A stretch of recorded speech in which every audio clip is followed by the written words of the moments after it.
عمرك سمعت عن اضرار الفول؟ طيب اسمع الفيديو ده عشان تعرف انت من الناس اللي الفول بيسبب لهم اضرار ولا لا. ولو بيسبب لك اضرار هنقول لك حلول ذكيه وبسيطه تخليك تستفيد منه من غير ما تتعب. خليك معايا للاخر وما تجريش، الفيديو ده ممكن يغير فطارك للابد. خلينا نبدا علميا وبالعقل.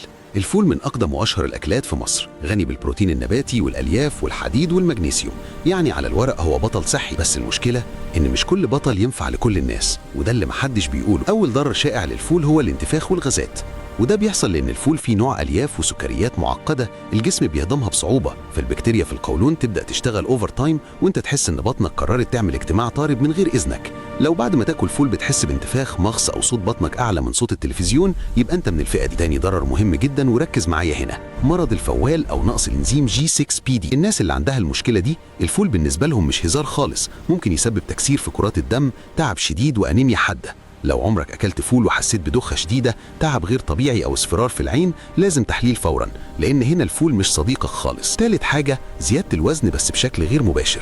الفول نفسه مش بيتخن، بس طريقه اكله هي اللي بتعمل المشكله. فول بزيت زياده، طحينه، عيش كتير ومخلل، كده احنا حولناه من اكله صحيه لقنبله سعرات حراريه. يعني الفول بريء، احنا اللي ظلمناه. وفي ناس قليله جدا عندها حساسيه من الفول، ودي بتبان في صوره حكه، ضيق نفس او مغص شديد، نادر بس موجود. طيب قبل ما تقول كده الفول طلع وحش، استنى، لسه الفوائد جايه وهتغير رايك. الفول من افضل الاكلات للشبع، غني بالالياف فبيخليك شبعان فتره طويله وبيقلل نوبات الجوع، ممتاز للناس اللي بتشتغل كتير او بتنسى تاكل. كمان بيساعد على تنظيم السكر في الدم، وده مفيد لمرضى السكر طبعا بالكميات الصح. وفي بروتين نباتي محترم يساعد في بناء العضلات، خصوصا لو مش بتاكل لحوم كتير. غير كده الفول بيدعم صحه القلب لانه قليل الدهون وغني بمركبات بتقلل الكوليسترول الضار، يعني لو اتاكل صح هو نعمه مش نعمه. طيب السؤال الاهم، ازاي نتجنب اضرار الفول ونستفيد منه؟ اول حاجه الكميه، بلاش طبق فول بحجم طشت غسيل، خليه متوسط، جسمك هيشكرك. تاني حاجه الاضافات، زود كمون، ليمون، شويه طماطم او جرجير، الحاجات دي بتقلل الانتفاخ وتساعد الهضم. تالت حاجه طريقه التحضير،